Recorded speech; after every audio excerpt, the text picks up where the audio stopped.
What are all these weird cards? What's my starting defense? Why don't the envelopes start at 1? Why does ranch taste so good?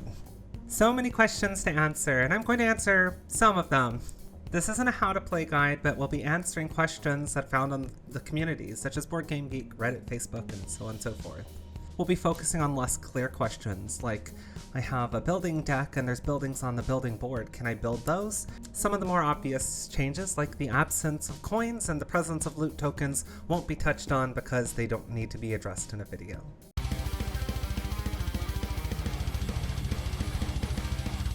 If you do find this video helpful, be sure to drop a like, and if you want future Frosthaven content, be sure to subscribe, and if you want to support the channel, we have a Patreon, which will be in the link below.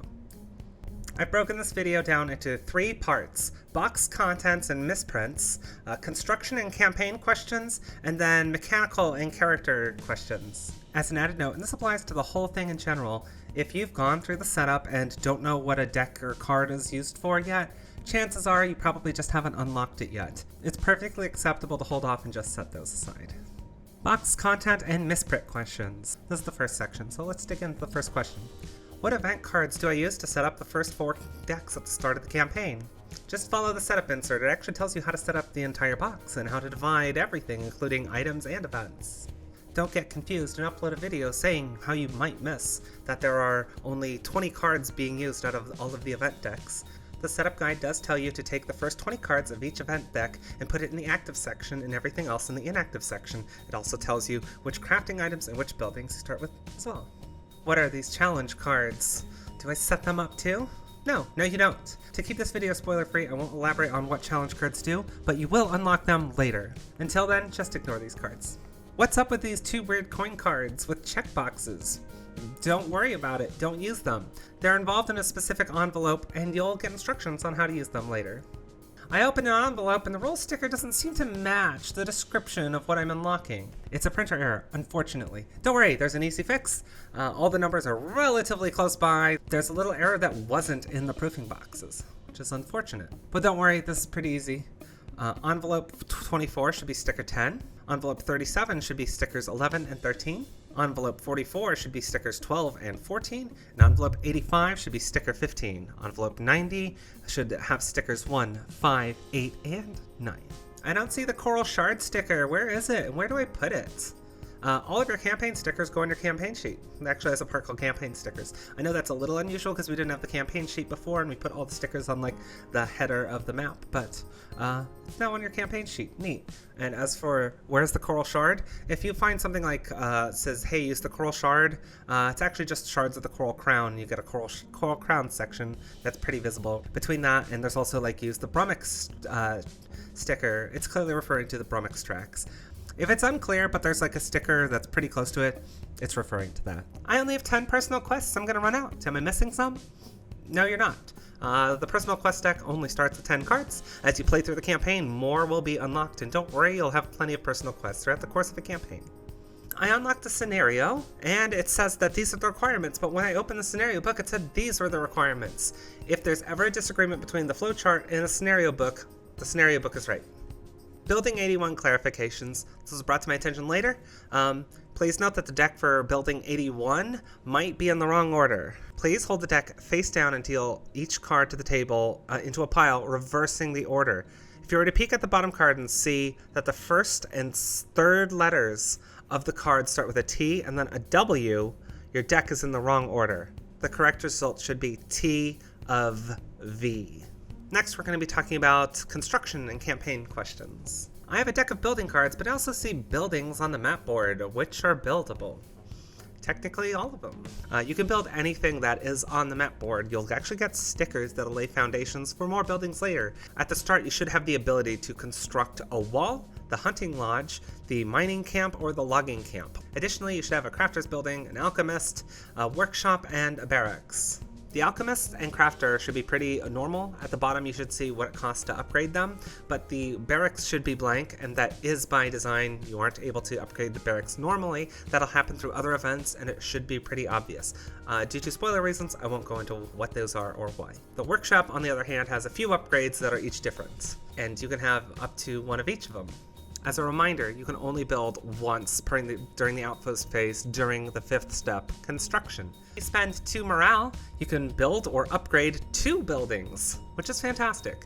You can rebuild, due to wrecking, which shouldn't be that common, any number of buildings, and this is in addition to your build or upgrade. Workshop upgrades. Do I upgrade these during step 3, building operations, or step 5, construction? The answer is step 5, the construction phase. The workshop upgrades, the boat, the climbing gear, and the sled are all considered building upgrades. So if you're planning on upgrading the alchemist and also building a boat, you're going to have to spend 2 morale to do that because the workshop upgrades do count as buildings. I can't find my starting morale, or prosperity, or defense. These are a little bit more unclear. Your starting defense is 0, modified by your morale. Your morale is independent of your starting defense. Your starting morale should be determined at the end of the results of scenario 1. You'll read some text and it'll tell you what to do. Lastly, your prosperity does start at 1, but the track should be empty. It will be on your campaign sheet. I just unlocked a new building from an envelope. Do I get it immediately? You get the ability to build it immediately. You don't get the building. There is a level 0 sticker that should come with all of those envelopes. So you put the level 0 sticker at the spot on the map. That lays a foundation and allows you to, during that construction phase or a later one, to construct that building. Once you construct that building to level 1, you can now add that building's respective building cards to your active building deck. I just drew an attack event and I don't get it. What order do I do things in? And if I spent soldiers, does that apply to the whole attack or just one defense check? First, you determine the number of buildings being targeted, the targeting order, and sometimes they'll say, hey, just draw them at random. Sometimes they'll say odd buildings in descending order, and then you can determine the targets. Once those are targeted, you target the first building in the order and draw a defense check for it. Before you draw the defense check, you can elect to spend any number of soldiers. For every soldier you spend, you reduce the attack value by a certain amount. That certain amount is determined by the level of your barracks. At the beginning, that's 5. And it doesn't matter how many soldiers you spend. You're allowed to draw 2 cards and take the greater result if you spent any number of soldiers as a part of that defense check. Once you determine what building is being targeted and how many soldiers you're going to spend, which can be 0, you draw the town guard defense check. If you did spend any soldiers, you draw 2 and choose the result. You then add your base defense plus whatever you drew, and if that number equals or exceeds the attack value, that attack is defended. Otherwise, the building is damaged. If a building becomes damaged, you lose 1 morale, or you can look at the building and see what its repair costs are and spend that instead. If those resources are spent, there is no loss of morale, and you just proceed to the next building. Repeat this process until you're out of targets, and then the attack is resolved. Keep in mind, if you did spend soldiers as part of one attack, this does not carry over to other targets of the subsequent attack. You must spend soldiers on each targeted building separately. Additionally, there is a wreck card in the Town Guard deck, as well as some events that say wreck the building. If that's the case, you flip the building card to its other side. Usually this will render building functions operational during step 3, or it will cease to provide its function during step 4 of the outpost phase. Don't worry, during step 5 of any outpost phase, you can rebuild any building that was wrecked. And now here are mechanic questions and mostly class questions. Brittle and Ward. Do these trigger if I end up not taking damage? For example, if I suffer an attack 2 and have shield 2, 0 times 0 is nothing. Do I lose Brittle? And the answer is no, and it goes the other way for Ward. Brittle and Ward only trigger on damage, so if you do take 2 damage from an attack and you have shield 2, reducing it to 0, Ward doesn't fall off, and Brittle doesn't fall off either. However, if shield does reduce in a big attack to like 1, it is then doubled to 2 and then falls off. So there's creative ways you can minimize Brittle's effect by using shield or other effects to reduce the effect of the incoming damage. Brittle and Ward only trigger on the take damage part. Conversely, shield only applies to attacks, and Ward and Brittle apply to any source of damage.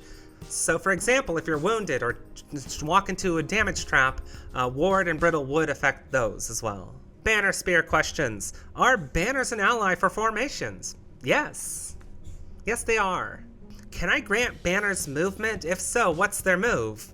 Well, if you grant them a move plus 0, they don't move. But the Banner Spear actually doesn't have any move plus 0 like the Bone Shaper does.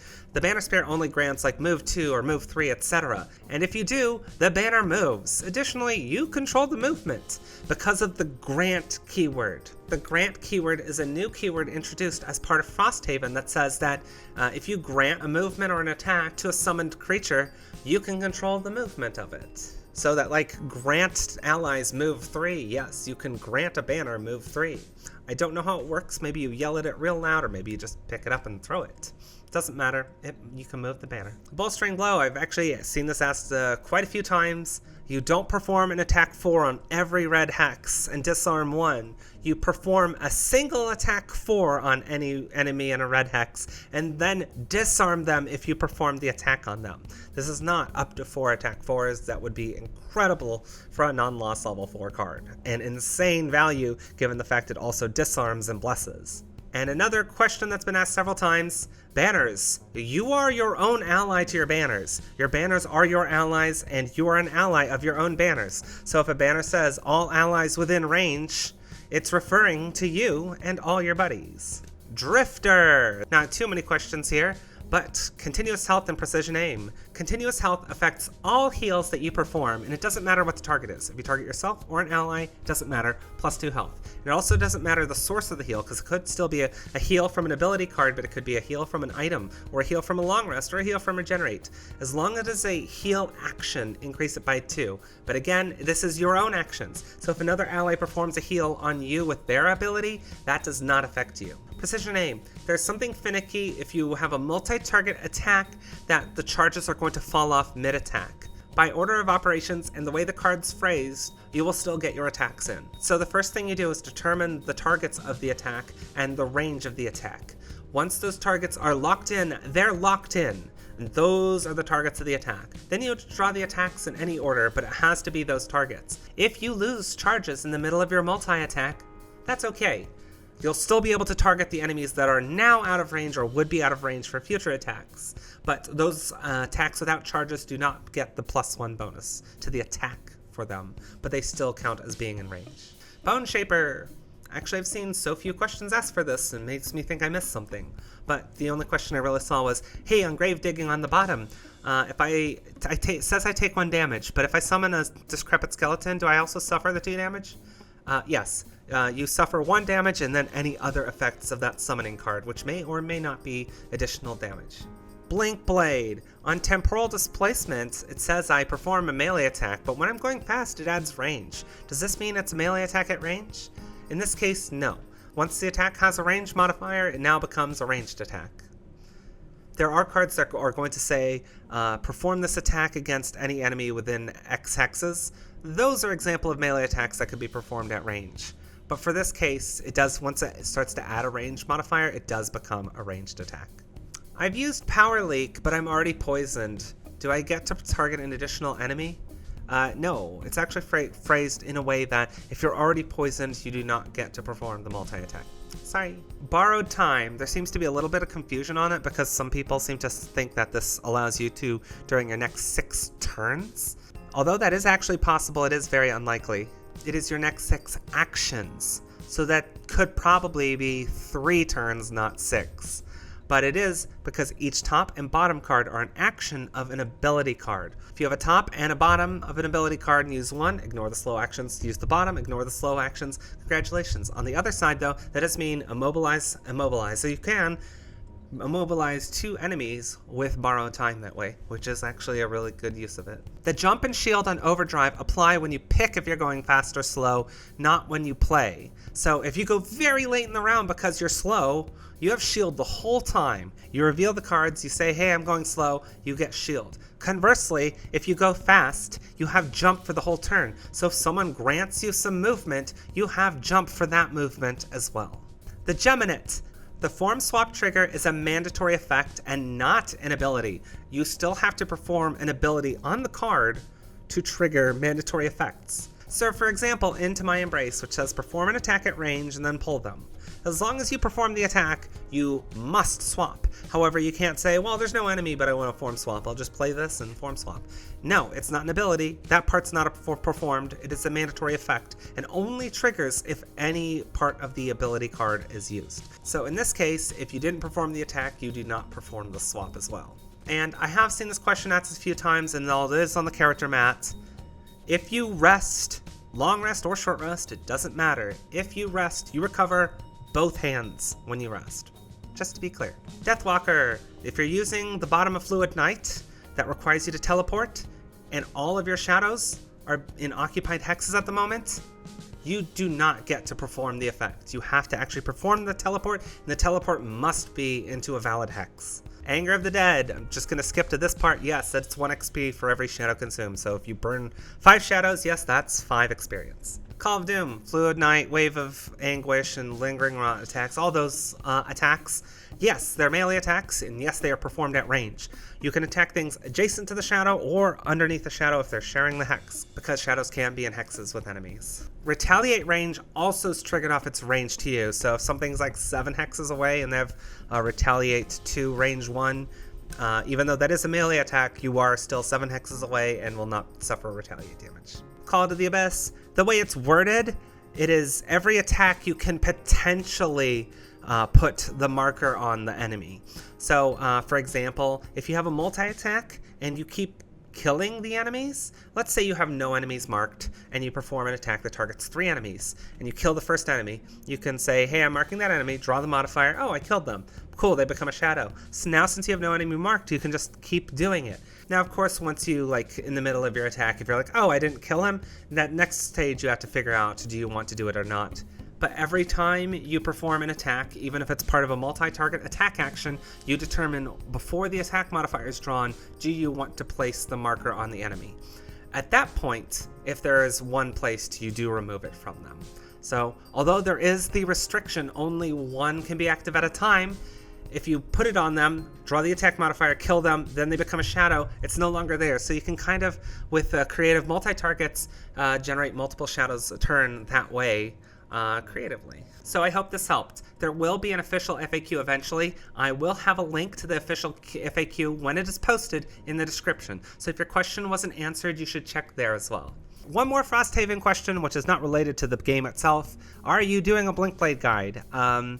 I am now, because it is a frequently asked question. It was asked enough that I'm like, by popular demand, yes, I'll be releasing a Blinkblade guide in January, so don't worry about that. And very likely I'll also be writing a Geminate guide. I did start my Blinkblade guide. I haven't started the Geminate one, but they should be pretty soon. I will have those guides up early for patrons. Speaking of patrons, thanks to all our patrons, especially our Inox tier patrons. All of you are amazing. Your support means so much and really just helps keep this channel going. So I hope that you find all this helpful, and just thank you so much for your support, and thank all of you for watching.